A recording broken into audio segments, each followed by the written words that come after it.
That's Uh, fine. We are ready whenever. yeah, we're ready whenever. Are you? So we're not recording now, or are we?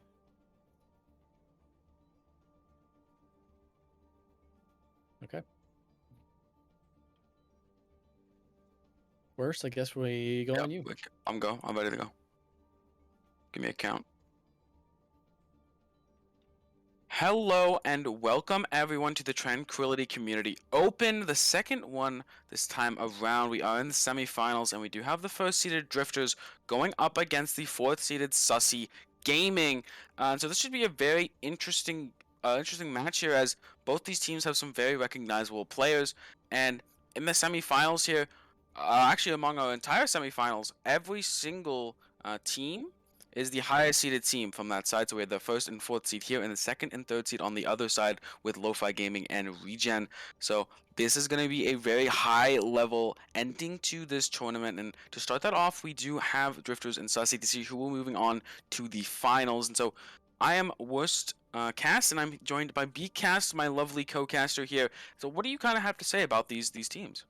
Well, thanks for having me, Worst, and it's good to see you again after a long hiatus. But in terms of these two teams, well, first of all, we're going to see one of these teams drop their first map of the Open, right? So not only do these teams have gone through both of these first two games in a 2-0 victories and sweeps, so have the other two teams on the other side of the bracket. So we have a lot of potential for storylines coming into this. But to your point, there are a lot of recognizable names on these rosters. You have Rocket, you have Infected, which is a really big one, very vocal main tank in the community. So he's gonna be someone to watch out for.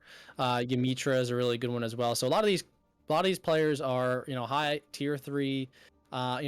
Maybe even like flirting with contenders, the open division type of players. So we are going to be very interested and we're in for a treat today between these two.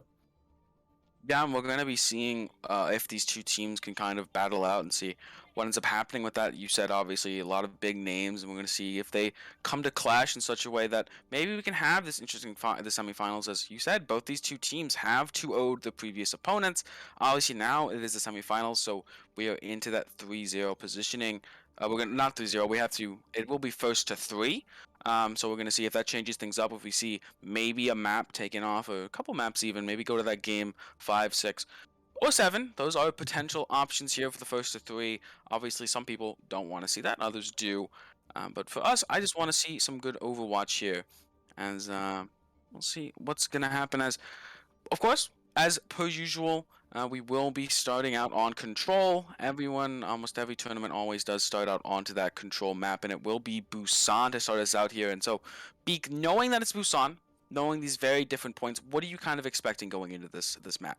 Well, the short answer is we don't know, honestly, worse, because there's a lot of variety in the meta these days. But I do think that some of these teams have been playing a lot of double bubble recently, so we could see some of that coming out. Depending on what point of Busan we're going to start in with, or it could be mecha based, you might see some Reinhardt, maybe some double shield.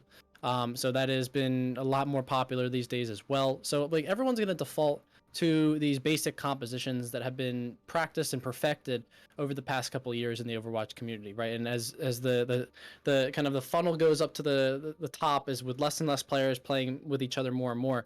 People know their strengths, people know their weaknesses, people know the compositions they want to run. So I'd expect some variety between both of these teams, but I almost think that they're going to settle into a mirror match no matter what kind of composition they go into anyway. Yeah, and mirror matches very common in Overwatch in previous metas. Um, Almost every meta kind of devolves into, well, maybe not devolves, but ends up shaking out to be a mirror matchup, as that usually ends up being, whatever comp is meta, usually ends up being the most efficient comp to run on the most amount of maps possible. Sometimes we get an anomaly every once in a while where we have a pretty good diversity in the meta, but oftentimes it will just end up being that mirror composition in the end. So definitely something to expect ever in tournaments, and don't think that will kind of change anytime soon. Again, it will be Busan.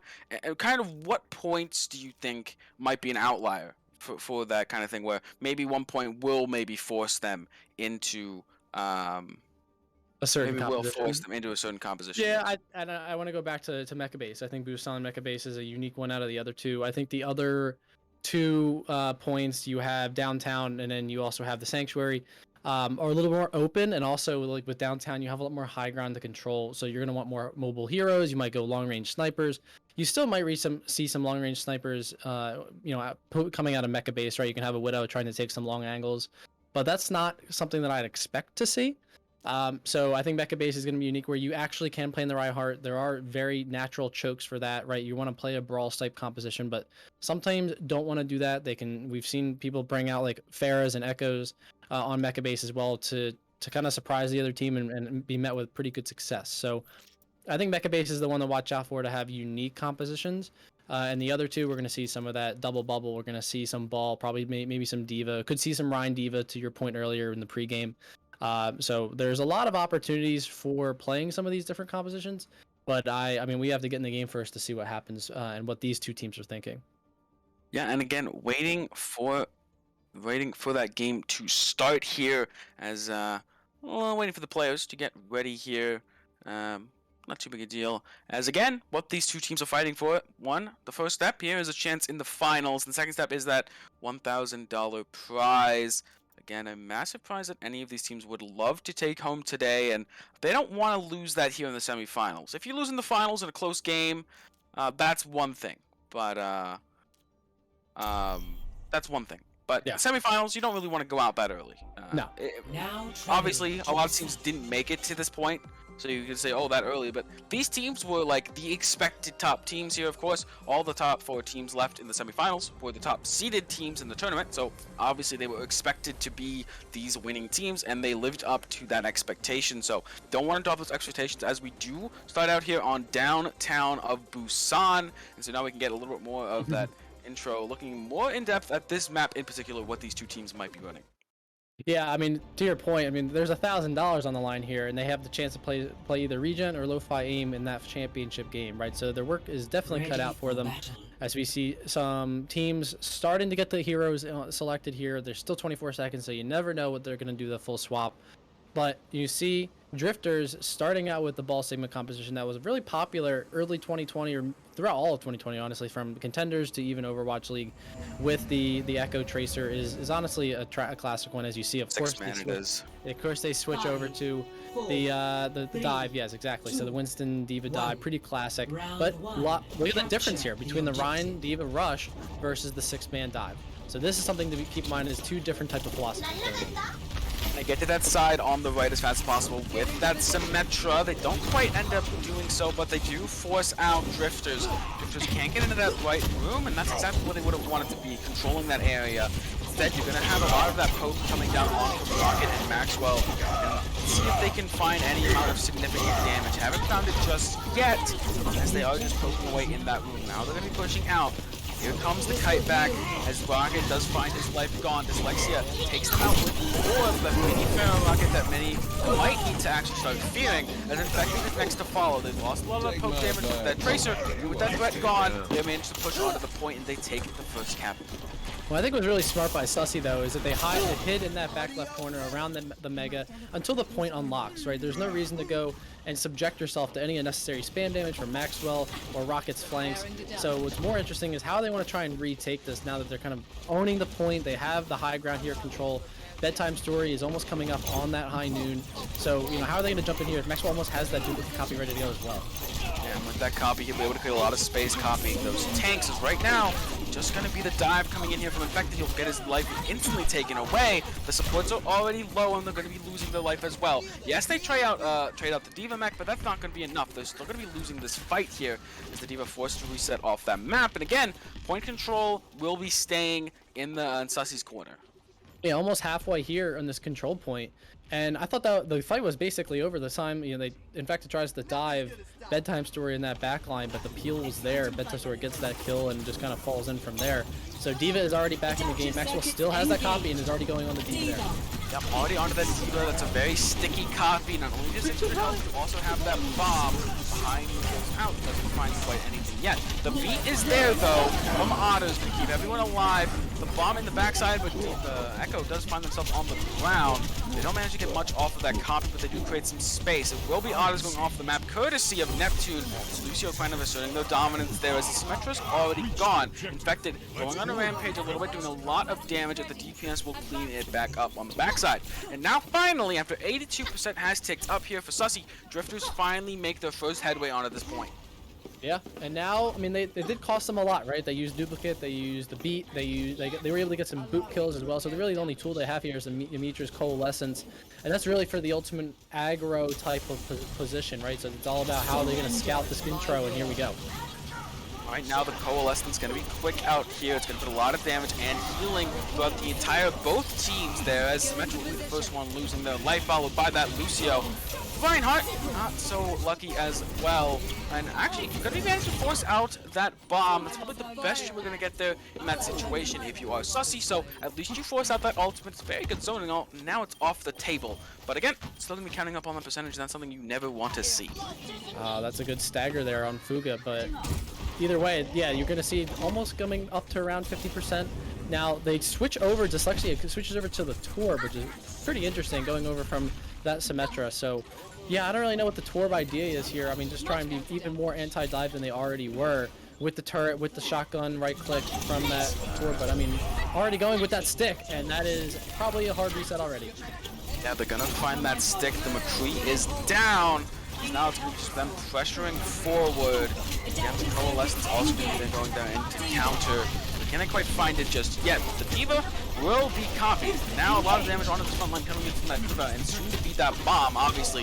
Gets it at such a crazy rate. And that Toy Run, which traditionally does do very well in the Tracer, is going to get taken out by said Tracer, but Infected loses his life as well, and the Echo Copy does manage to go away. They survive the onslaught right now. The Beat comes out trying to push the advantage, but the Shatter finds what they need, and now the Lucio is gone. A really great job there by Sussy to retake after that ultimate kind of deficit there at the end. But to say that though, the bomb does come out, finds the Echo. Echo is gone. The Mounts just fall on this point. I did say they took control back, but that's not just quite just yet. As Demetra with that Moira is going to be doing a lot of damage and also healing with that Coalescence, and that will be the point going over to the way of Drifters. So a really nice comeback there after down to 81%. They managed to come back into it. Yeah, I think that's so good about the rush comp is that you can, establish that control if you play it the right way.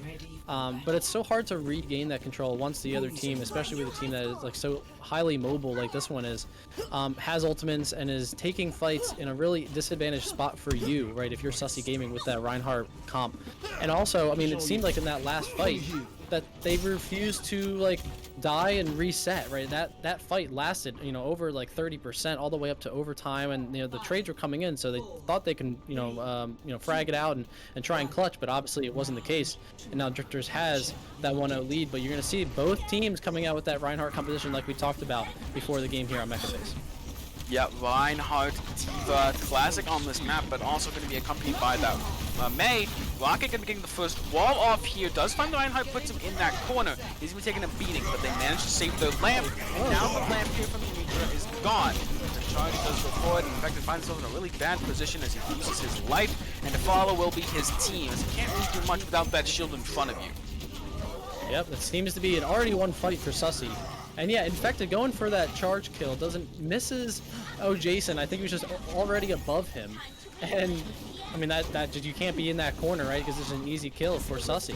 So now they get to hold this choke, which is a really good one here on Busan. So, does anyone have their ults coming up? Maybe no one is ready to use that Coalescence, but they're the only ones is Drifters with the Meg. So they're the only ones who can initiate with that wall. Yeah, and right now they're going to be disengaging with that Coalescence with that TP, and that's actually what they need. They find the space to get their ultimates off, and with that ultimates, they end up winning the fight. But look at this right now for Drifters. You come back in, you have that beat, you have that Ant Matrix, and of course, any other ults to accompany them. Support ults very define the tempo of a game a lot of the time, so this is going to be really good push here for Drifters if they can get this off. Yeah, and you see the Sim just, making their presence known here between these two chokes as they try and go to the right here. And Jason had that big shatter in that last fight, and that High Noon is not getting any value. He's just trying to push on this point. Yeah, and right now they will be pushing on at this point as the May Blizzard does come out. The Symmetra Wall in the middle of the point trying to stop some damage, but the May Blizzard does not care if there's a Symmetra Wall. It's still going to go through and freeze it up. And now they've lost two, one of their big tanking source and one of their big damage source. So that will be gone for them right now as cleaning up the point. And again, Drifters taking back control, but pretty late into that percentage. Yeah, and we see the similar story as that first point in downtown, right? Sussy builds a decent amount of control point percentage here, now 63%, and now it's Drifter's turn to try and be the aggro here and try and on defense. Infected has the shatter and he's ready to use it. Yeah, but they've got it flipped on them. Symmetra TP allows them to go behind. They tried to go aggressive, tried to shut down the play, but they can't quite do that. The shield is gone. This could be the time. You have the bomb going to the back, and that's going to find three. This is actually what you need there. Break the shield. They lose their biggest defense against that bomb, and you send it straight in. Maybe just a little bit too spread out for that lamp, or maybe it was forced a little bit too early, as right now going to be ticking up even more percentage here for Drifters, and that's exactly what you want. And Sussy, though, has two support ultimates ready to go here, trying to retake. And Infected, though, still has that shatter. What's he going to do? And they go via TP to this high ground. The shatter does come out. And Otters, though, trying to pop that Deadeye. Trying to pop the beat. Loses his life to the Deadeye. Maybe they lose percentage at this point, but that doesn't quite matter, as they should be winning the fight as a whole. As it will just be the McCree shooting for free on the backside of this fight. There's nothing they can really do. The enemy McCree puts him low, but not going to stop him. Maxwell is going to be on a rampage still, as Bedtime Story will be taking a nap here. As again, another reset here. They do get some extra percentage if you are Sussy, but it's not the end of the world for Drifters, that they still have that point control. No, and in fact, this actually is a really good situation for Drifters. Look at the ult economy they have coming in. They have both DPS ults, both support ults, and they have that bomb for remake or for devastating, kills in effect, right? So they can try and go through this choke, but it's not going to help them much. This flashbang takes a lot of damage on them. McCree, and following up will be that Reinhardt losing his life as well. It seems that this enemy, that Sussy here, just can't make headway through this choke, through this point with that Symmetra. Yes, it has the teleporter, and yes, it even has that sim wall, but not when it comes into a composition with this Mei where they can split up your tanks and your backline so effectively. It just seems hard to get in. And now, Neptune has the beat ready to go in case anything happens. They got a touch here within 3% here, and already the TP and the wall come out. TP and the wall are onto this point. And the D.Va has that bomb, for when that Symmetra wall does go down, the beat comes out pretty early, trying to give them a lot of that HP to make the push around the Symmetra wall, so they don't have to get healed. Now they do manage to take out that TP, the bomb's gonna go in the air first. Oh, that's the Symmetra gone. That's a lot of that damage missing here, but so is a lot of the healing gone for Drifters. As the Baptiste is gone, the McCree losing their life as well. The point does flip back, but Neptune's on a killing spree right now, taking out Bedtime. As it's going to be the D.Va trying to stall up from the top from that bridge. The Doomfist is back, doesn't quite find what he needs. The ball is on the ground. Infected finds the shatter, finds the tank, puts him on the ground. Because right now it's just a kind of like chaos on this point. Just particle effects everywhere, but nice focus fire coming in here from Drifters to take out that Symmetra. Don't want them to get charged up over the course of this fight, as it seems all but over here. Yeah, the cleanup does seem to be coming in with that high noon, looking pretty dangerous. So everyone's trying to hide for cover, it just is not, and they have to touch the point here soon. And, the beat does come out from Sussy, so they are still trying to fight for their very lives, but I don't know, it seems like it's all but written off, and Drifters taking this first point already in the semifinal. Yeah, and a really good start here for Drifters, the 2-0 on the first round, on the first map. Obviously, not going to be entirely indicative of the rest of the series, but it's very strong. You saw them on two very different compositions, not very different compositions, but two different compositions, and that's always something you like to see when you start winning on different compositions. As really nice bomb there from Ship does find what they need. As we're going to be seeing here, if Sussy can make a comeback on this next map, it'll be interesting to see how they can do it, as we kind of saw the looks they were going for, and they didn't manage to find what they needed. Yeah, I mean, again, we said halfway through that last point on Mecha Base, it seemed like it was the same story playing out in the second point of the point, right? Is that Sussy builds a large percentage already. Drifters has to, come to the table a couple times, loses those fights, goes back to the drawing board, makes a few readjustments, gets the point capture, and then Sussy, like you said, can't find any headway in this match, right? So it was obviously probably a source of frustration for Sussy to be starting out so hot every one of these control points, only to then find out that they were all the way down and in a hole against these drifters, in this drifters team going into this. So 1-0 isn't the worst thing in the world. You know, we've seen teams come back from crazier leads. But Sussy has to be kicking themselves already because they were playing well and they were getting the better of the drifters, but weren't able to close it on either of those control points.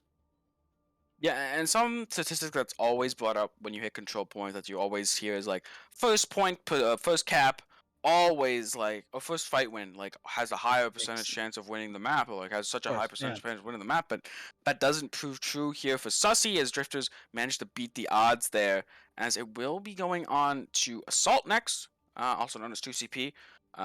Everyone knows this kind of game mode. You get in ranked, you go Psy, and then you just kind of mentally move on to the next game. But we won't really have that luxury here if you're Sussy, because you're already on my clock with that down 1-0, so they really have to play for this map. And knowing it's Temple, what are you expecting to see here after seeing that first round of what these two teams wanted to do?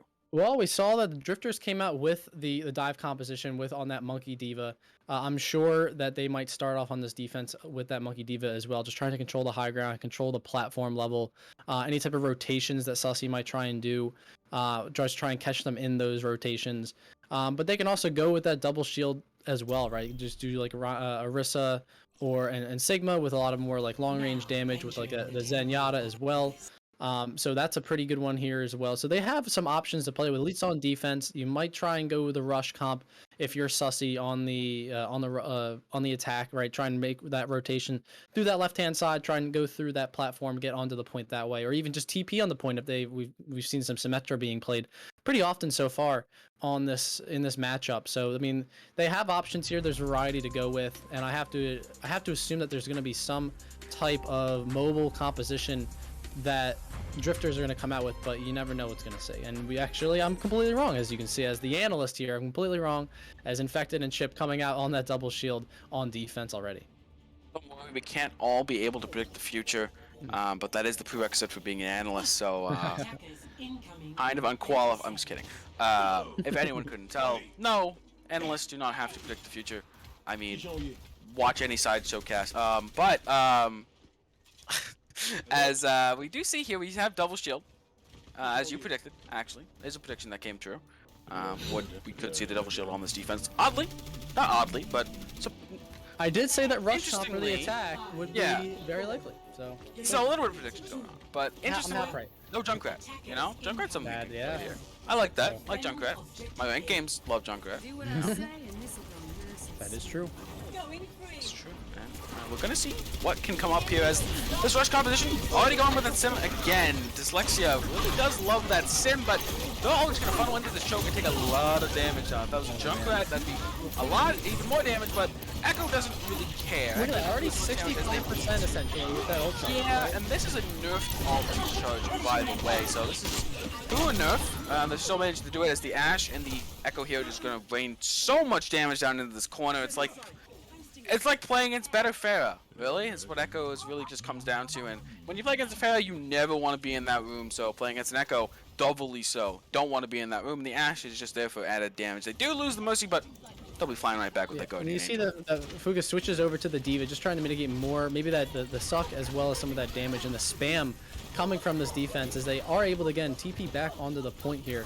We saw that that's exactly the key here in that rush comp, but Maxwell again has that duplicate ready to go and already wants to duplicate that Ryan, but the fight's already over.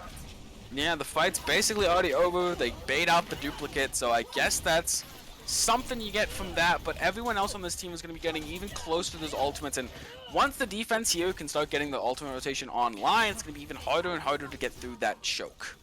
Yeah, do they stay with this composition on this attack, right? They keep trying to move through the main choke, TP to point, try and hide in that left-hand side, and just try and position themselves for, more point presence.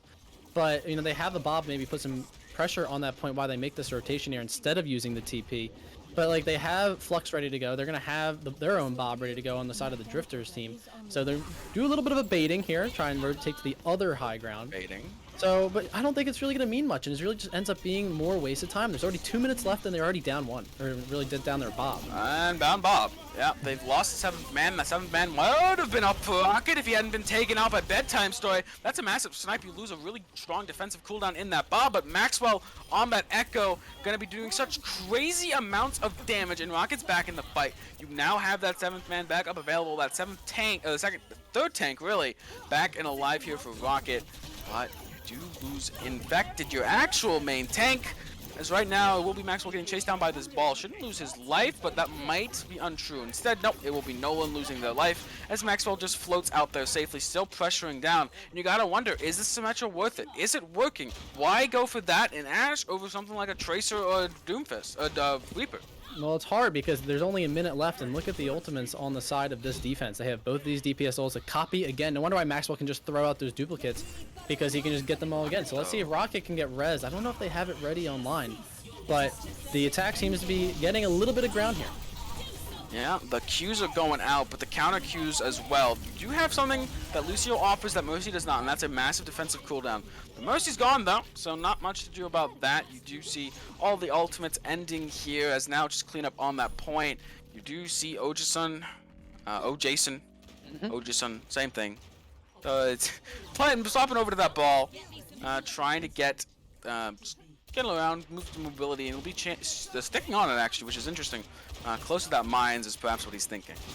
Well, I mean, you saw the kill on Rocket and the sim wall to open things up for Sussy, and also the swap to the ball. I think we're all keys to be able to actually get that point within the last minute. So let's see if they can actually come around and take this point B as they have that bomb coming in. Massive bomb! Oh my god! TP bomb. Don't even think I should have doubted that Symmetra there. As that's something I haven't seen in a very long time. TP bomb is not something you see. Back when Symmetra first got that teleporter released and put into the kit, that was something everyone was like, oh, we got a TP bomb, TP shatter, but that was quickly lost as a niche kind of quirky thing to do. But again, it's gonna be now time for stall here. If you are drifters, after a really good first point hold, you could still have a lot of time available here. If you are Sussy, that's exactly what they're going for. They have the mines on point. Infected swaps over to the ball as well, but he'll lose his life very quickly. Sigma gonna get a lot of damage with that ultimate, and now this is the part. This is the dangerous part of Temple of Anubis or any 2CP map. It's the last kind of tick here, and they managed to get through it as the Bob comes out, and obviously with that auto aim and that damage, gonna clean up any stragglers on that point. And after a really good first point hold, I'd say, you still have a lot of time here if you are Sussy. Yeah, well, the momentum was entirely on the side of drifters, I think, on that defense. Just Sussy was just coming back to the drawing board time and time again, and just it was like the definition of insanity with the composition they are running. They do find some light, right? Able to take advantage of that, be opportunistic to at least get point A, right? But then, how will the drifters be able to stand up and even have an even longer defense on point B when the spawns are in their advantage? But the momentum completely turned on its side with that TP bomb getting 4 right out of the open, and it was just absolutely crazy. And that just puts the drifters in panic mode, right? And like you said, you have to come out and stall. And even with the fact that it's 2CP, and then with the fact that they have that spawn advantage as the defensive team, that just was too big or too impactful of a bomb of a play to not net some really big capture points and capture per time of 2 minutes and 30 seconds for Sussy. So that changed everything on their outlook of this match. Yeah, I mean, you go in, you're like, okay, we got first, but we still have to roll through second. The real actual, like, what many consider to be like the really hard part of the map is breaking through second, and managed to do that in a much faster time than you did first. Is a big confidence booster. But we're gonna see if stuff changes up as instead of opting for the double shield, it's gonna be the ball Sigma. And it's going to be the ball Diva here on the offense as well. This is something that we saw from high level teams, tier 1 teams, very late into the previous tournament that just occurred, where it's now, instead of the Winston, you're going for the ball a lot of the time. When it used to be the Winston, now it's going for the ball for that displacement. And we're going to see if that works out for them, but Alexia already low. And already getting chased down by that Tracer, and they're just gone. And the fight is just devolving in such a way that I don't think they can manage to come back, especially with first point respawns, unless Neptune loses their life. And that could be the start of something, but no, there'll be a quick cleanup here. As these compositions are very interesting because it kind of seems like the comps from Drifters here will work very well into Sussy's comp.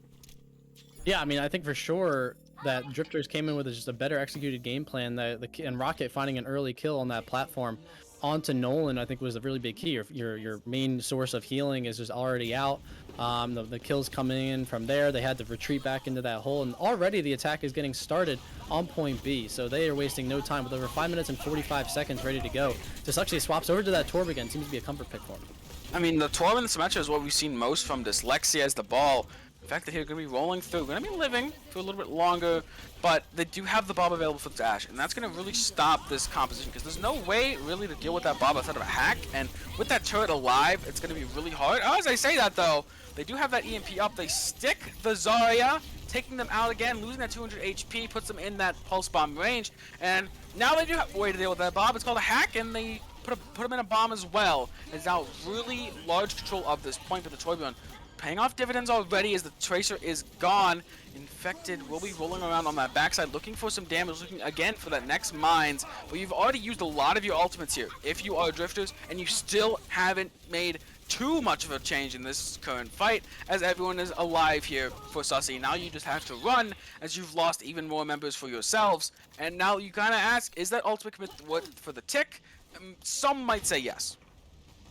Well, I mean, at least the fact that they were able to stop the bleeding here, I mean, that was very close to Drifters turning that into a 5-minute plus, time, right, on an attack. So, but the downside of that is that fight lasted so long is look at the ultimates online for the defensive team. Dyslexia has that Molten Core. The Bob is almost online yet again. They almost have a supercharge. This is getting really hard to dive into, especially now that Infected swapped it over to this Winston.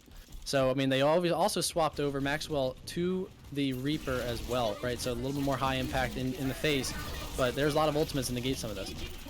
Yeah, and it's going to have that Bongo available, which is going to cause a lot of damage to come out into the face of Drifters, as you have a lot of ultimates already popped here if you are Sussy, and you've still lost your Ashe, but they managed to trade it out. Rocket is gone, but they lose their ball in the process, and now you use a lot of ults, right? You use that Rally, you use that Torb ult. Or no, you didn't use your Bongo, and you haven't gotten enough to like keep this fight like in your favor, and even in that regard, you now have the mines coming out here, you have the Bob come out. That's literally 6 ultimates here to try and stop this push, and there was very little commitment here for the side of Drifters onto this point, and out of it they've managed to bring out 6 ults. Yeah, I mean, they still are able to bring it back, right, again, but now the time is ticking off even more. They were able to build out 35% of this so far in this attack, but by the time this next push happens, and you see Infected swapping over again to the Reinhardt while keeping everyone else pretty much the same, this is going to be around the same similar time camp, if not less than what Sussy Gaming has, right? So while this initially started as a really hot start for Drifters, this is quickly becoming a lot more equal footing for both teams, and you see Rocket here ready to use this Pulse Bomb in a very effective way, see if he can get a kill or two with it. Yeah, that's what it's going to come down to. Pulse Bomb can be a very low impact ult, but it also can be a very high impact ult. That's the beauty of Tracer, right? In the hands of a master, Tracer is one of the most high impact characters in the game. In the hands of someone who's not as comfortable, they can't quite get it off, as the bomb and the Blossom in the back line, the BB guns do bring out, as it will be the Brig losing their life. Both supports are down and they can't even touch that point. That's going to be not as bad of a Charlie Niner as others that have been seen in history, but still something of, you could have touched that point, maybe could have perhaps stalled that out a little bit longer, but instead we'll just be the 2-minute to 2-minute time bank. And considering the first point attacks for both of these teams, that's pretty good for Sussy. Exactly. I mean, all things considered, they have a better time bank. And when you were watching the first minute to 2 minutes of this game, and I would have told you, hey, by the time we get into rounds 3 and 4, if there's round 3 and 4, Sussy has a better time bank, you would have been pretty surprised, right? Because it almost kind of looked like a full hold was in effect by Drifters, right, on that first defense from them. So, really good adjustments, really good execution by Sussy to actually, be able to actually get both of those points. And we go back to that 4-man TP bomb by Fuga, and that was truly the difference maker, right? I don't know if Sussy was actually going to be able to get, that amount of time in the time bank, if any time bank at all, if that didn't happen, right? So this could be their opportunity to try and actually literally steal a map from Drifters, from what seemed like them playing better at least in that first part of the half. So like this is their opportunity. They have this defensive side first in Sussy. Let's see what they can do. How much time can they burn off the clock here? But to be fair, I mean, Drifters attack, they burn through point A really, really fast. So is that going to come and that going to happen the same way twice here? Oh, that's a lot of dynamite damage. Look at Bedtime Story ultimate charge.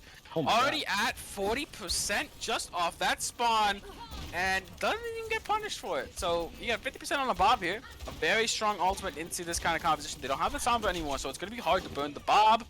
But instead, it's going to be the Tracer here from Rocket trying to get in, trying to take that Ash out. But that Torbjorn turret's doing a really good job of dissuading them. As instead, it will just be Bedtime Story getting run over by Maxwell on that Reaper. There's no one really to take out this Torb turret, but they don't seem to care that much. And finally, it's gone, taken out by the Lucio of all people. He has the longest range projectile as Dyslexia losing their life as well. And now it's just time for the Vultures to swoop in on their wounded prey here, on the dead prey, really. As this fight's basically over. As everyone will be losing their life here, and moving on to second point again. Repeat of that first point, where very fast attack, but can they get a faster second point attack? Yeah, it just seems like Sussy is struggling with holding on point A of Anubis, right? Or at least the execution of Drifters is just too much to handle. I mean, Infected and Rocket combining for some of those early eliminations, and Maxwell as well, just getting the kill on the long-range Ashe DPS dealer, right? After getting such a high percentage on their ult charge. And all things turned around here, right? So they have over a minute here to try and execute on the way they want to do it. Rocket's going to be coming up online with that pulse bomb ready, and by the close to mid-range of this fight with this coalescence already going.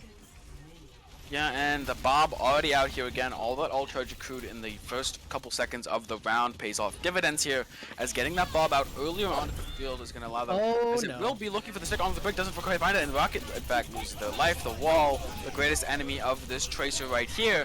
You almost have that Bob on that Diva. That could be a very good, strong zoning tool, as the Beat trying to keep it in this fight just a little bit longer. The brick doesn't get a rally off, and even with 12 ult on the field, yes, you can't touch point all that much, but do you really need to when you have the bomb available right now? The bomb does clear off that shield. Doesn't quite get more than that, as right now it's going to be a brawl on this point, and it will be Drifters coming out ahead. A really nice Death Blossom there from Maxwell. The special move, finding the kills it needs to get, as the Bob again, once again out. A really fast Bob here from Bedtime Story, but it doesn't quite matter. As even with his bongo, in fact, it's just going to go around and look to kill it, take it out. Rocket's going to help him out with that, give him a little bit of helping hand. They will take out all the time here for this push, but they still have a great chance of capping this point right now, as, again, brawling on this point is what the comp here for Drifters is just very good at. Yeah, I mean, it just seems like it's all but inevitable that Drifters is going to be able to capture this. And all I have to do is kill off the last remaining stragglers, and getting both points here, even in overtime, is going to be important, because I do believe that the Drifters will be able to hold, the Sussy Gaming a lot better than they did last time. I think they're going to say, hey guys, we can do this. We just don't let ourselves get four-man TP bombed again. Right, so I think they're probably feeling confident in their abilities, and they almost think like, hey, that was just a fluke, right? You got one good shot in. All right, now let's see if you can do it. Can Lightning truly strike twice for Sussy Gaming on Temple of Anubis? And keep in mind, this is their map pick, right? So this is the one that they wanted to go to, and Drifters is still playing it equally well, if not better. And you can attribute to the time bank differences to that giant bomb that they had on point B to swing the momentum.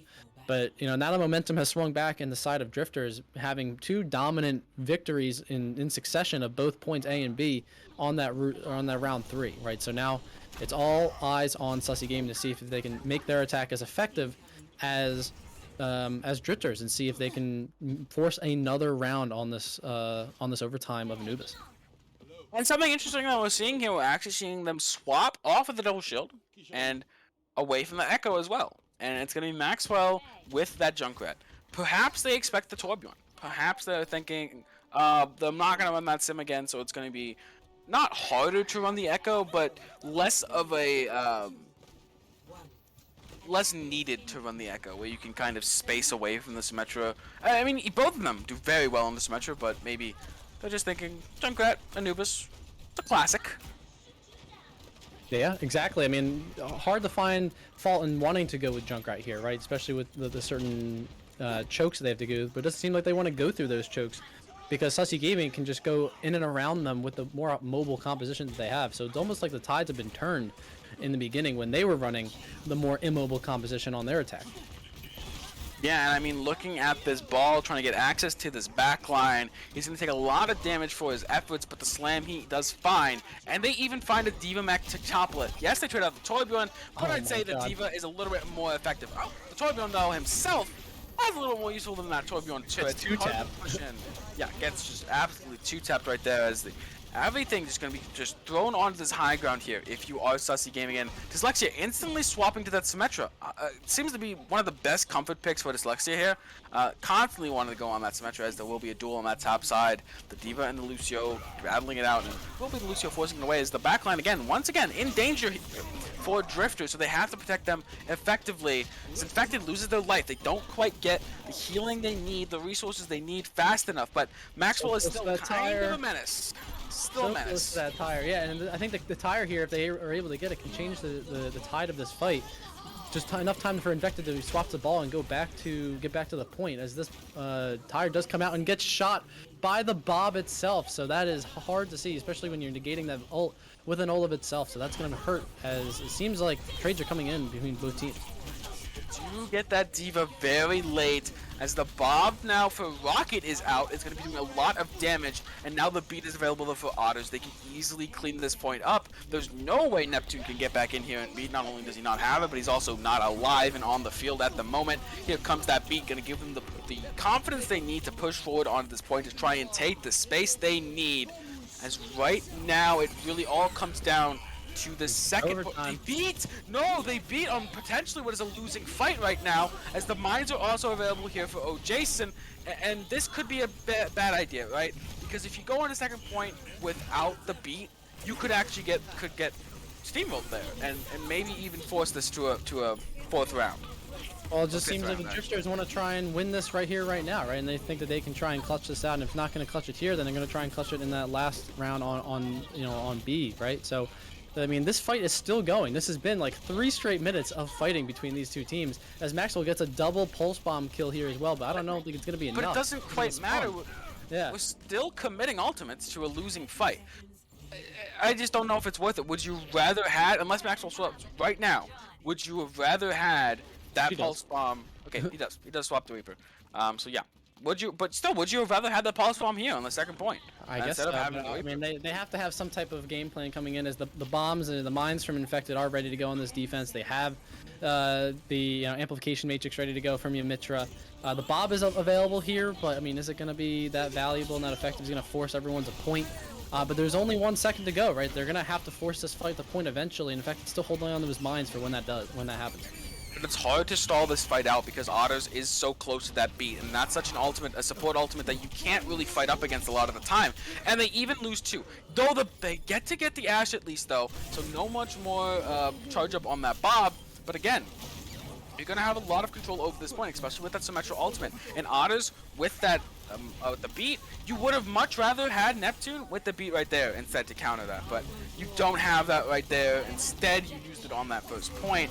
And now you're going to be losing, it seems to be, the second point. And you're going to be going into a round 5, which you never want to go extra rounds. You never want to go extra innings. You always wanted to close it out as fast as possible. But the beat is available here from Neptune. They could be trying to turn this around. It is second point Anubis after all, as the bomb doesn't quite find anything, and Rocket loses their life. So close to that Doom ult, but a nice swap there to the Reinhardt does find the Morva, as the beat from Neptune gives them long enough in this fight for the Ryan to get back, to get that Fire Strike in there, but he's in that corner, he's just losing his life slowly but surely. But Infected on the ball takes out the D.Va. That's a lot of damage gone, with a lot of tankiness gone. This Doomfist has the ultimate, he can survive on that point. Infected with another mine, he started the fight out with it, he has another one ready to go. The Doomfist looks and binds the Lucio, and they manage to clutch it up, but in a much harder fashion they would have liked to see.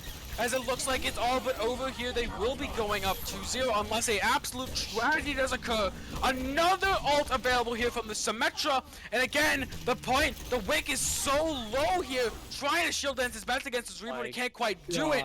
It's just pandemonium, and in the end, it will be Drifters taking the second map, going up 2-0, but much harder and closer than they would have liked to see. Oh my god. Wow. I mean, that's all you can say. It's just wow. I mean, that was almost 6 straight minutes of fight, right? You between the couple of minutes straight fight on point A, and they didn't even take a break. They just went right to point B and started the brawl there too, because they only had 30 seconds to get on the point. And you know how many of these players were already getting, you know, had one ultimate coming into the fight, and then all of a sudden by the end of that fight, the 3 minutes later, it felt like they already had another one ready to go. We saw Infected have two Mind ultimates there, which I think will ultimately proven to be a big difference maker in turning that fight. And those spawns from defense, even though the Blizzard has nerfed the spawn advantage on those defense, right? Especially when in overtime, especially when you have a lot of people on the point, which is what dictates it. It just they found a way to win. They were just getting enough trades. They were able to find just that little bit of daylight there, and just I thought it was completely going to go to another round of Anubis here for both teams. But Drifters just absolutely just taking victory from the jaws of defeat from Sussy Gaming on that specific round on that defense, and that gives them a 2-0 lead in this semifinal. Just can't say enough about that. Wow, amazing. I mean, you see those alts come out to try and save that first point from Drifters. The alts of hope, where you're like, "We can turn this, guys! Winnable!" And you just hear that in the chat, and you're just like, "Okay, we gotta just throw alts at it, right?" And you see a lot of them get wasted. You see that beat where the extremely fast beat there from Otters on second point gave them such a huge advantage, but they weren't able to clean up the fight fast enough. Where Neptune, who was down I think 50% or something close to that, to his beaten. Beat's not a fast cool ultimate to build up on Lucio. Um, so whew, that 50% is a lot to make up, and he manages to make it up and get that beat in, which keeps him alive long enough. But it was scary. It was very, very scary. A few drifters there. Yeah, I mean, you can't say enough about that. I mean, we were even criticizing them almost as be like, why are we using ultimates here? Unless you're Yeah. switching, that's going to be a problem. And, you know, oh, you think you can clutch this out? Maybe you can, maybe you can't. Well, they definitely proved that on They that point can. B, they can definitely clutch this out, right? No, I know they have the spawns advantage. We talked about that, incessantly now at this point, but they still have that clutch factor, and they know they have that clutch factor too. And that's why you see them making those decisions the way they are. It's just been amazing so far to see, and they are one map away, one victory away from playing for a chance of $1,000, which isn't a small amount in the Overwatch community. I don't think anyone can underscore that enough. So that's is a big deal. And now we're going to be going to Blizz World, and this is going to be Sussy's second map that they are choosing. Important to note that that was Sussy's pick. Temple was something that they wanted to be, going to. That was a comfort pick for them. And now that they have lost 2 straight maps after winning 4 straight maps in their last 2 games. So Sussy is now on the back burner, or their backs are to the wall, so to speak, in this tournament, and for the chance to play for that money. Yeah, and we will be seeing them swamp up these sides here. It will now be drifters. Never mind.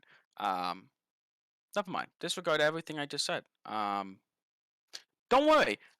I'm a professional. As we do see here, Blizzard World. If you had asked me before it had start, before they picked the map, that it would have been Blizzard World, no. The words coming out of my mouth would have been Kings Row, Eichenwald, even Numbani. Those are very popular maps to pick because they play to a certain strength, right? Like if you think about Numbani, it plays a lot to that dive strength on first point, or even that rush strength, but throughout the map, it plays to certain strengths as well. That rush on third point is extremely strong. But Blizzard World doesn't strike me as a map that's like we have a hard strat for this map that's like unique to this map. Yeah, you almost think that they might just go with like a double shield. Like we've seen so much double shield in this map over the past couple of years.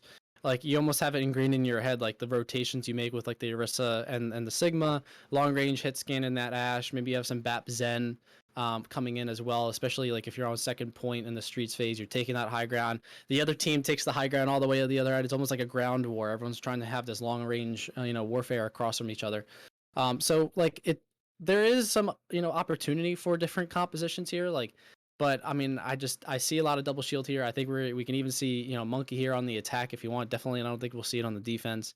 But Sussy Gaming, it seems like we're going to be starting with them on defense. They're choosing to play defense first here. Let's see what they have in mind for us, especially now that their backs to the wall. I think it was Maxwell actually picking attack.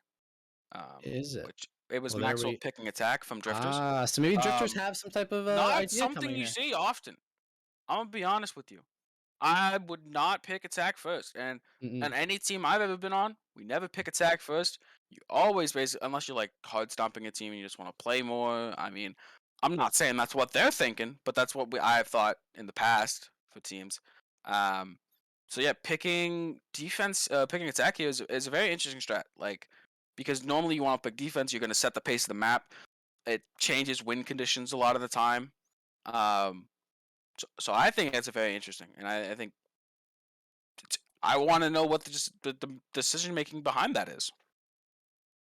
Yeah, I don't know. I mean, that maybe they're already feeling so confident that it's like, why, let's just come out here, let's set a blazing time and just completely destroy The the mental. the, the mental of Sussy. Exactly. Like if Drifters come out here, they already have a 2-0 lead in the semifinal, and they come out here and they put like a 5 minute 30-second time right on their attack. Let's say hypothetically, like you feel terrible if you're Sussy, right? Like, what do you do there?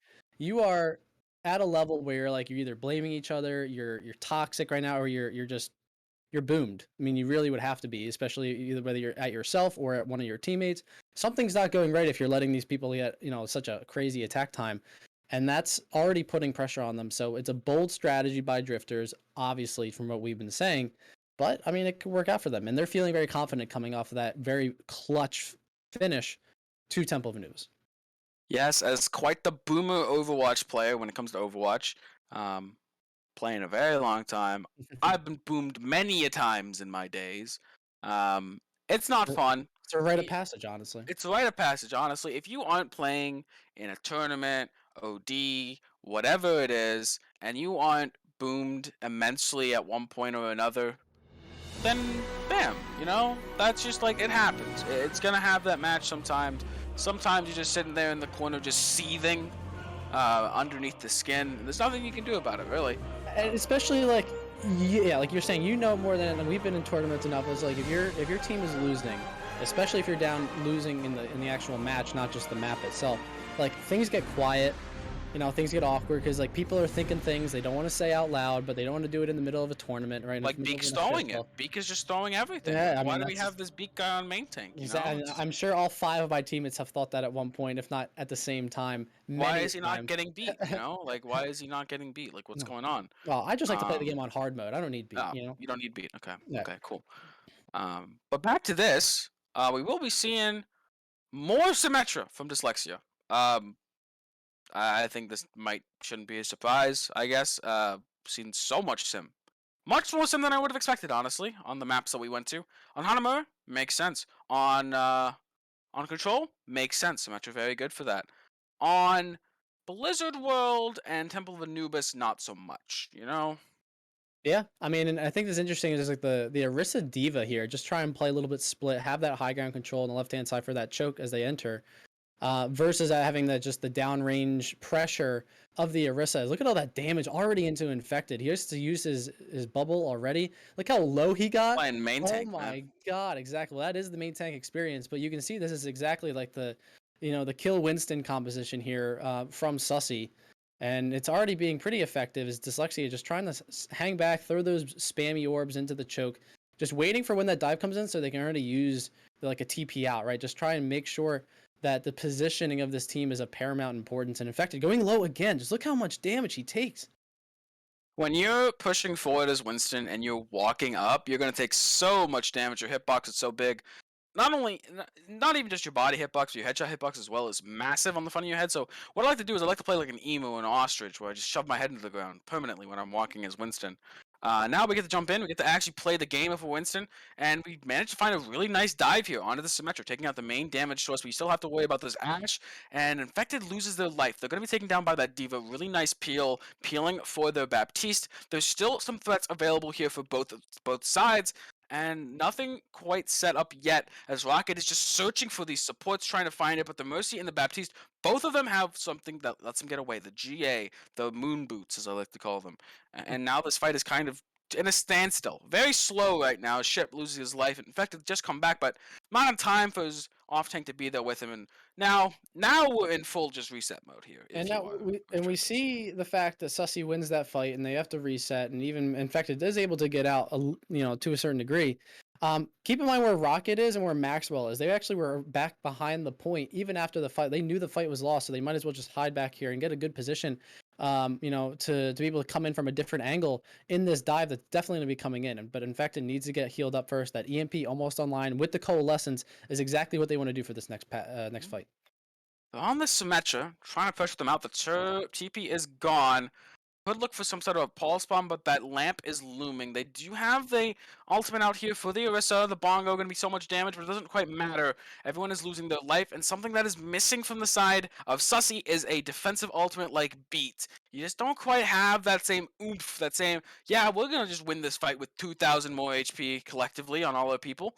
So that's what they end up doing. Rocket forced to recall there. A little bit of danger from that Ash, but doesn't quite lose their life as first point going the way of Drifters to start here, but a nice hold, I'd say. Not a good hold, not a bad hold, but a nice hold. Yeah, and but more importantly, look at the positioning of both of these teams now coming into this, right? So it is clear that the game plan for Drifters is to find these angles on these dives, have, you know, Maxwell and Rocket come from different angles to help with them, and also use those coalescences that are built up so fast to be able to push the pressure and push the back line or the front line of like OJson and Fuga away, right? But it's all of a matter of how important does bedtime story have in this story, does to be able to actually put damage on, put the pressure on Infected, and we've seen that time and time again that they have to wait and let him get healed up before the fight even begins again.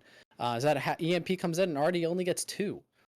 And the EMP comes in, does only find 2, but one of them is that Mercy, so a little bit more of the survivability is gone, some of that damage is gone. The other hack target, which was that Ash, going to be losing their life as well, and the rest to follow, so a really nice job on a really good dive here. They weren't pushing the cart during it, but now they get all this positioning that they need, where they don't have to commit to get into a place, they're now just holding that place. There's a little bit of contesting on that cart, but should be cleaned up very shortly. As again, a really nice job there on Maxwell already started off this fight with the EMP. Look at that ult percentage. Yeah, halfway there's that next EMP, and they have this bomb ready to go, and I think with this Coalescence, they're pushing them out in this open area, and they have this ready in case they throw it up, and there it is. And they have Beat ready to go here as well. So this fight could already be over before it really even begins to touch the last part of this Streets phase. Yeah, and it's really going to be interesting to see kind of how this plays out, because we already see the Winston does go down. The fight isn't over quite yet, as will be some really nice job there on the retake. I was going to say, like, how does this play out with Dyslexia, like with the Sim, with the Torb? Like, we've only seen them play those 2 characters, right? Like, it's kind of hard to see how that's going to go. As the 6-man EMP comes out, that's going to be massive. How do you play against that? The Bongo also comes out a little bit later, but that's 6 AMP down, but they managed to live through it. The Bob came out, managed to get a lot of that damage. The AI controlled damage dealers here for Sussy are the MVPs in that fight as they find 3. So massive EMP, but still the follow-up just isn't there. Yeah, it just seems like the attitude of Sussy is like, all right, you guys are going to be the dive team, and you probably are a better executed dive team than we are. We're just going to play like such an anti-dive composition that you're going to want to try and swap off, right? So Infected is, of course, staying on the Winston here still so far, but this is just a really hard composition to dive into, right? Between all the long-range poke that is damage boosted, by the way, you know, from Bedtime Story, as well as the turret, as well as an Arresta that's hard to supplant. You know, the EMP does come along, but it doesn't really get much value of that fight. But, you know, already almost to another EMP here as they have the high ground control.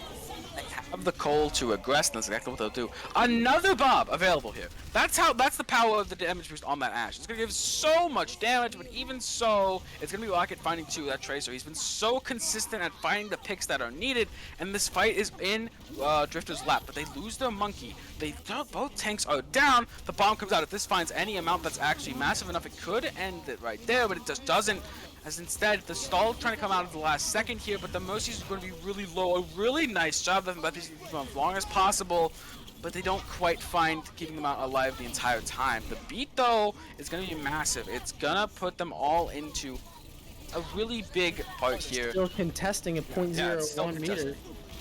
They've just been able to hold on to this for such a small thread, and it's still going, right? It's even overtime now, and that giant time bank that we were, you know, thinking about that the Drifters would try and get with this, you know, attack first mentality, isn't exactly going to happen, as they do eventually cap Streets phase, but there's only 1 minute and 20 seconds, and, you know, but they do have plenty of tools in their toolkit. They are able to stagger Dyslexia in that room, So Rocket has that pulse bomb. Maxwell has the EMP here coming on. They have EMP bomb ready to go. Where there's not a whole lot on the side of Sussy Gaming other than yet another Bob. Surprise, surprise.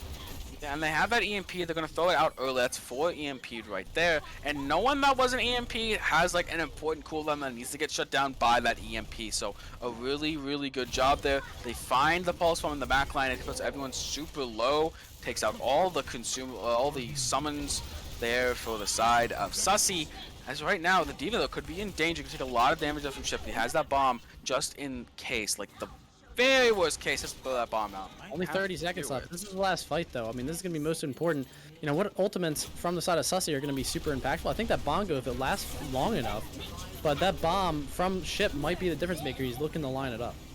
Looking to line up that bomb. If this is massive enough, he could just take the fight over himself.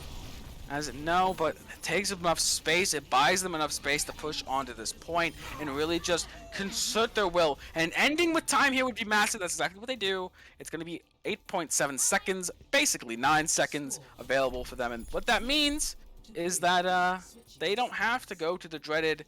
Just, you draw it out if there's more than a minute here available for Sussy. So again, it was their choice here from Drifters to attack first, and that they did. They end with time. That's always good, but we don't know what that time bank stacks up against, right? Because now it's time for the attack from Sussy. Yeah, and I think overall, I think Sussy did a pretty decent job of, even with the inevitability, it seemed like, of Drifters winning every one of those fights, because I think they had a bit better of a composition. The win conditions were a little bit more pronounced, I would say, from the side of Drifters, especially on the attack there as well. But no matter what, they forced Drifters to take a lot of time to set those things up. Bedtime Story was putting a lot of pressure on Infected. That way they couldn't execute the dive as fast as they really wanted to. You know, Rocket was having trouble and Maxwell was having trouble, you know, getting into the position they want, you know, from those flanks. Even with Maxwell being able to build the EMPs pretty quickly, they were able to negate some of those EMPs, even if the fat ones that we saw, that 6-man, really have no effect at all. So credit to Sussy for playing the composition that they came to play pretty well. But I want to see how this works on attack, right? It seems like they're sticking with it here to try and push this point A of Blizzard World. So I want to see if this actually is effective on attack as it is defense, because it feels like it's a much more naturally defensive composition at heart. But, you know, proof lies in the pudding here as the gates open and we're walking out. I think it's hard with the fact that they're basically having to run the sim or the Torb at all times. If you like, Torb isn't bad in this composition by any means, but something like a McCree, right? That has that offensive pressure as well, where he can roll forward for offensive pressure instead of the Torb who has to kind of like sit back and wait for you to come to them. But that's exactly what happens though. They came, tried to push them into that, tried to push into that small room, and they lose their main tank for it. Now it's time to just run as far back as possible, try to live, try to wait for Infected to get back here on that Winston, and see if they can manage that. But it doesn't seem that happens here as Bedtime Story loses their life to mostly Rocket's damage there as the Moira does finish it off. They're trying to look for the turret as well. They get that recall just in time. The res comes out, but now the Ash could be in a pretty precarious position. Still available to that dive, as again, you're looking at Infected here taking so much damage every time he engages, having to back up and get full healed by that Moira. But a lot of ult percentage for both sides of the bat ball already out. Yeah, and they don't have a mortality field here as the next dive is coming in. You can see Maxwell and Rocket just cleaning up with all of the final blows here. And it just doesn't seem like the sustain is there, right? Just the mobility of the Drifters comp is just far superior. But they're being a little more, you know, careful this time in terms of especially Infected coming in. He, like, you know, that first dive was a little too aggro, right? Doesn't get the peel, or maybe he got cut off there, dies early, which was what allowed Sussy Gaming to even get near the point they were able to use that amplification matrix. Didn't get anything with it. So Maxwell has this EMP ready to go and already has at least 2 or 3 targets in his sights. Yeah, and it's going to have follow-up, right? You have the Coalescence if you need it, and that's exactly what they do. They rip the Coalescence instantly. Everything's going to be going down here. No one's going to be surviving for long. As Jason managed to fight back just a little bit, but not enough, as A really nice job there. Instant follow-up. Only 2 ultimates having to be used there. But again, you have the ults coming up here for Sussy Gaming. And we're going to try and see if they can make headway into this point. This is something we've seen time and time again where they struggle heavily on making Yeah. headway onto points. And I think this is gonna the key. I think they will win this fight if they don't have to use any of these DPS ults or any of these ults at all by the time they get to point. So it seems like they're already getting there. They can use the Bob. Already kills the Moira, so that's a big That's kill already. big. But the Orisa and Bongo both go down too, so that's an equally huge trade. You're just going to be trading a lot of ultimates here, and because you have that very fast impact of the ult from the D.Va there, taking out your Orisa, yes, you're down your Moira, but you can manage to live through it with that beat. So a really nice job of supplementing the fact that they don't have the Moira with that beat. Yes, you're going to be losing ticks here, but the plan is not to win by Bend but don't break. full stopping. Yeah, bend but don't break right now, as Beak so eloquently put it. Something I couldn't do. That's why he's the words man. As a nice stick there finds the Orisa, finds the Ashe as well, and now you have this re-engage. A really, really nice recontest, and now the time is so low, and Dyslexia's back on the sim.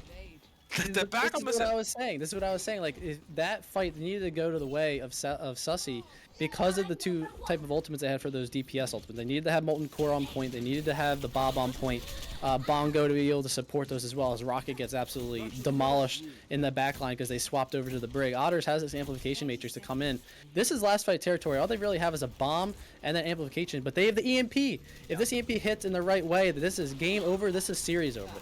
Once that Ant Matrix comes down, you probably might even see them just rip the EMP as you takes out the. Yep, see, we can probably see the EMP right here. It's going to take down literally everything. But Maxwell's so not in low, position. though.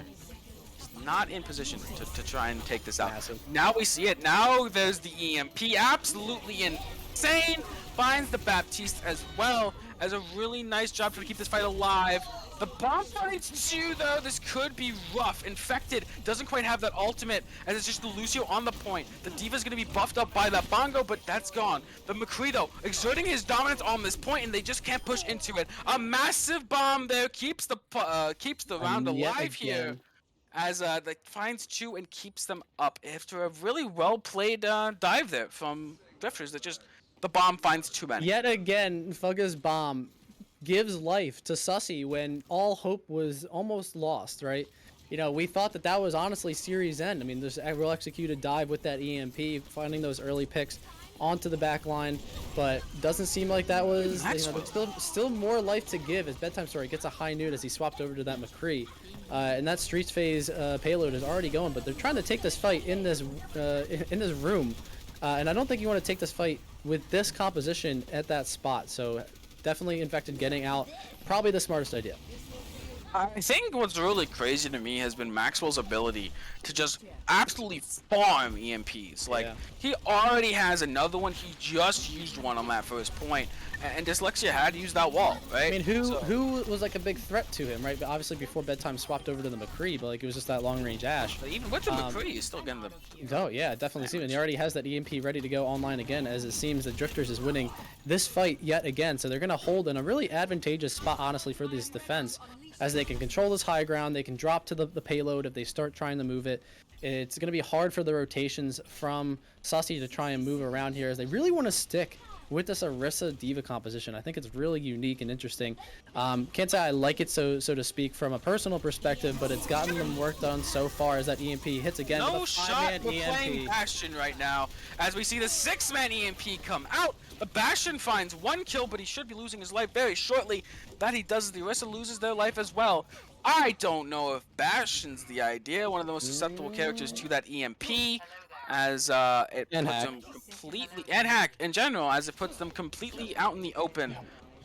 And now we have Maxwell switching to the Hanzo, right? So we see a little bit of an adjustment here, you know, from that EMP. Can't get the Just EMP, wants to right? get to he wants to just put out that raw damage onto the Bastion. A little bit of a desperation move here with Dyslexia on the Bastion itself. But does have that Bongo coming out early, but the Primal is online for Infected here as well. Yeah, and you're gonna see the 1v1 here between Bedtime and Rocket. Last Bedtime fight. obviously gets that health pack, gets the high noon off, as the Bongo instantly taken out. Not much they can do High Noon is pulled, and again, you have a lot of point control here if you are Sussy, but you've already lost your Bastion. Yes, you trade the Hanzo, but this could be really bad. No one has a res to keep anyone back in the fight, but again, you're fighting over this point, and this could just devolve into a sense where they have spawn advantage on you, right? So trading in any sense, he's back on the sim for this late game recontest. We've seen this again and again. We've seen it work and not work at the same time. But again, Infector's going to be getting so much damage with this cleave, but he'll be losing his life right there. And looks like in overtime, once again, they might be able to push back and try and take this fight, which is kind of crazy in a lot of ways. Yeah, I mean, even with the, let's say the hero, rotation that Sussy is trying to do, he's doing his own hero pools, I think, at this point, because every time he makes those swaps and we're questioning them, yet Sussy still finds a way. It's like Jurassic Park. Life finds a way, and that's what Sussy is right now. Because it seems like every time Drifters has the game and the series in grasp, in firm grasp, honestly, they still find a way to win that fight. As both teams have swapped over to a Ryan Diva composition, Maxwell still on the Hanzo, and he has those dragons ready to go. Yeah, and we're looking, it's going to come down to this bomb, the only thing really available here. Yeah. The Dragons, though, go straight through point. They lose the Moira instantly, but they trade out the Reinhardt. It's very interesting. Both those are just integral characters, and now Fugga on this outside has to be forced to bomb. He took too much damage, but it's going to find a lot. Going to pressure that Reinhardt, going to push him to such a position where he's just going to get taken down instantly. But Bedtime Story is getting outplayed by Rocket right now. Rocket's been on a tear this entire match. I don't think he's said enough of his name, as he's actually been on a tear. And right now he's going to continue looking for this Lucio, trying to clean this up. He's going to go, and just find it, but we'll be backing off. And now a reset once again. Big, most important moment of the match right here, right? This is point C. With 15 seconds ago, last fight of the map, we have Jason coming up with 85% of his ult, so he has a big advantage over Infected on that Shatter, but Neptune has this beat ready to go, and they're going to take this really aggressive. They're going to win this and finish this now. Beat into it. Yeah, they're just going to beat into them. Again, it's like 2,000 HP on every person that's just going to run at you. How do you manage to deal damage through that? I mean, the Reinhardt is no fear. He's not even going to put his shield down because he knows that no one behind him is going to die right there, and that gives them the confidence and the ability to just push forward and get all the kills they need. Is right now looks for the Shadow, but a great block there from Infected does stop it in its track, and just a reverse shadowing onto this point, going to be putting that Lucio right up as a really nice display on the Reinhardt here. And again, this will be the series ending here, as it is 3-0 for Drifters, the #1 seeded in our tournament, and they have proven once again that they are deserving of that #1 seed, as they will be moving on to the finals, and I think they've proven themselves as a very strong team here. Absolutely, and you see towards the end, Fugga didn't have a bomb to turn the tide anymore, right? So we knew that the ending was actually near. Right, as we get the finishing blows from Infected here in the play of the game to confirm the win on Blizzard World and confirm their spot in the finals. So credit to Drifters to be able to, push through what seemed like many different points in this series that was like already given to them, right? They feel like they had won that fight. They feel like they were holding their own in this defense, that they were in a good spot. And then all of a sudden, the tide turns. Sussy finds a way, but they didn't let them stop them, right? So usually, really good teams, that's indicative of that, right? They don't let any of the small opportunities that the other team is finding negate any of the capabilities that they have on their own team. So Drifters with a clean 3-0 in the semifinal to eliminate Sussy Gaming and get a chance to play for $1,000, which seems pretty rife now these days. And honestly, that mirrors the other side of the bracket, because Lo-Fi, lo and behold, did 3-0 their opponent there. So Regen out of this tournament, that was the #2 seed. It will be the #3 versus the #1 seed. But again, another 3-0. This entire tournament for these two teams has been nothing but clean sweeps. And will that continue in the finals for one of these teams? Obviously, not both teams can clean sweep. That's not how that works. So we're gonna see who will be taking the finals here. I mean, we've seen Drifters, obviously. We've seen Drifters play. They seem very strong in what they can do. They can play multiple compositions. They have a lot of flexibility, which is not something you could say a lot about Sussy Gaming, because I think the elephant in the closet is the hero rotation there for Dyslexia, and how it kind of pigeonholes them into certain things. Yeah, I mean, it definitely wasn't something that I would have personally done, but I mean, each team is different. Each Yeah, player is different with their hero pools. I mean, they're still an incredibly good team, incredibly good player, right, to be playing at this of level, course. Yeah, of course, of course. and competing against the drifters in such a way. But yeah, I mean, it just seemed like over the course of time that those small little micro differences in hero pool and execution does make a difference overall, right? I mean, that is not surprising to say, especially at such a high level. But nevertheless, drifters are finding themselves with yet another game to play for some real money. Yeah, and again, that finals will be for $1,000, presented by Facebook Gaming. As I mean, it's gonna be hard to think of anything else for drifters outside of domination at this point, and the same goes for Lo-Fi Aim, right? They have both been completely dominant this entire time. So, um, I don't know. It's going to be interesting to see that these two massive forces colliding in that finals. That will be interesting to see, nonetheless. It definitely will. And we look forward to that very, very soon. Yeah, and thank you all for watching here, as it has been me, Worstcast on your Play by Play. I have been joined by Beatcast, my amazing partner in crime, and of course, production was done by the amazing Myth. Thank you for all you do. As we're going to see you in the next game, in the next finals, and see what will become of these two teams, Drifters and Lo-Fi.